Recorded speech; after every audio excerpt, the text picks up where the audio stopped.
You have completed the first phase of your training and are now ready to continue. Before you expand your open water training, we need to once again review some of the risks as they apply to scuba diving in the open water. Anytime you enter the water to dive, there is the risk of an accident that may include injury or even death. This risk requires that you be very conscious of your responsibility to follow instructions and remain in close contact with your instructor during supervised activities. However, your safety is ultimately your responsibility, and your goal is to perform without depending on your instructor. Since the nature of some open water skills requires the instructor to give direct attention to one student at a time, there will be moments when you're out of the instructor's vision. As always, it is your responsibility to maintain contact at all times. Also, the instructor can only judge you by your performance. It is your responsibility to say how you feel. Let the instructor know if you're cold, sick, overheated, or tired. You should not participate if you don't feel well, and you should never say you're satisfied with your performance if you aren't. This video will show areas of risk in the open water, so you have a clear understanding of your responsibilities prior to signing the required forms.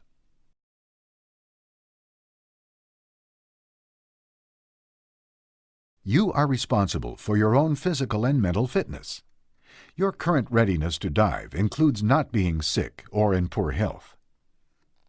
The use of any substance that may impair your performance as a diver is contrary to safe diving. It is natural to feel somewhat excited, even stressed, prior to open water diving. But remember, you have been trained to deal with the risks. Follow the rules and dive within your limits, and you will have a wonderful adventure.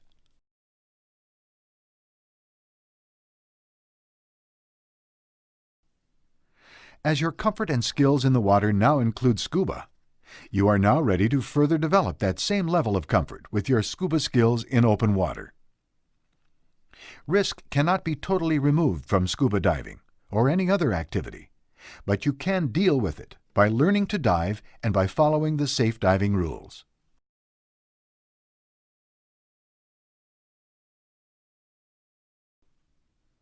Scuba diving is a blend of the person, the skills, and the equipment. You need a proper, complete total diving system that fits and is adjusted for you. Purchasing a total diving system that is best for you will improve your safety and enjoyment of diving. One last but important part of diving is learning to take proper care of your total diving system after every dive to prevent the risk of injury from equipment problems or failure.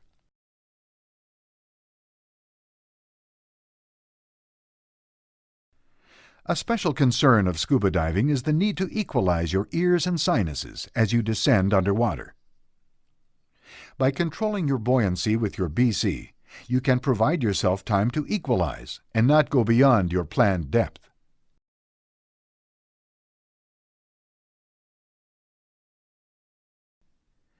Breathing with scuba is best done in a slow, deep, relaxed manner. Breathe continuously and do not hold your breath. Swimming in a steady, slow, easy manner with neutral buoyancy will make you a more efficient diver.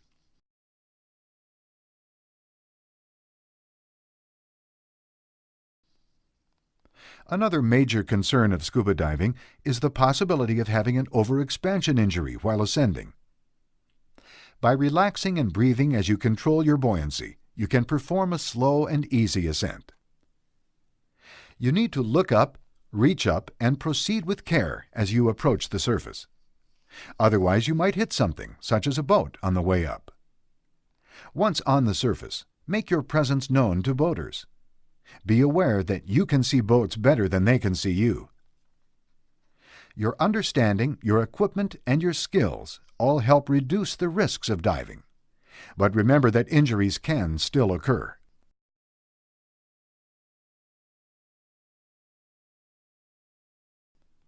One concern about temperature is that you might overheat on the surface while you are putting on your dive gear.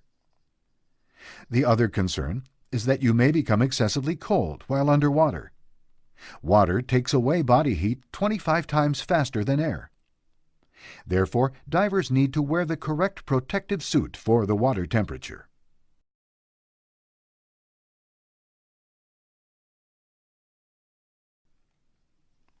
Decompression sickness is a problem that can occur even if you follow all the rules. This is something you need to know and understand.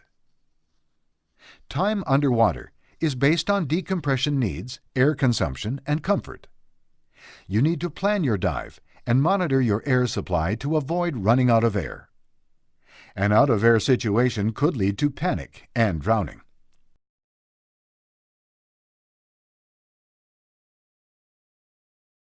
Extra care must be used as you enter or exit the water, so as not to hurt yourself or others. A rocky shoreline, surf, and currents all add up to risks of diving.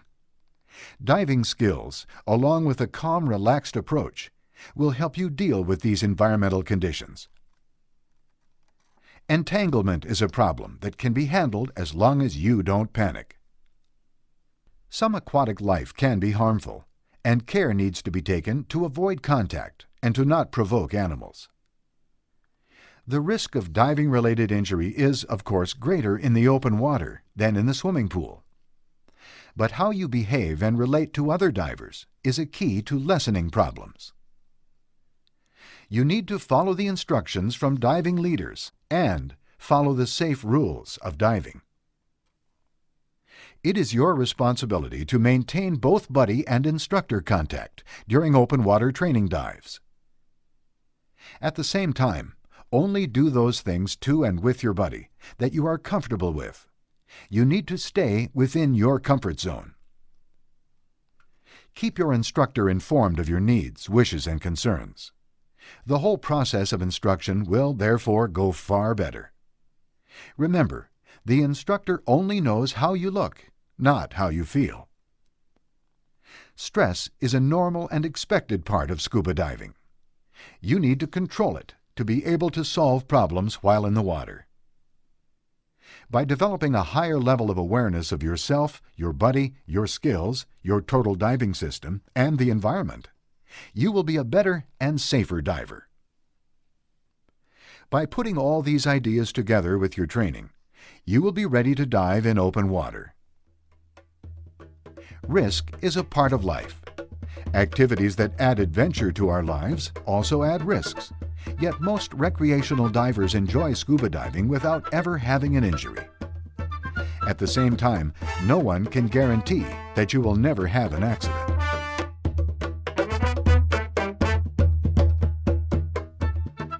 Scuba diving is an extremely interesting and enjoyable recreational activity. With the information provided here, your diving instruction, and a thinking approach to scuba diving, you can have exciting adventures with a known and controllable degree of risk. Now that you have been informed of the risks of scuba diving, you can go through the details of completing the necessary forms in which you acknowledge this information, so that you can proceed with your diving activities.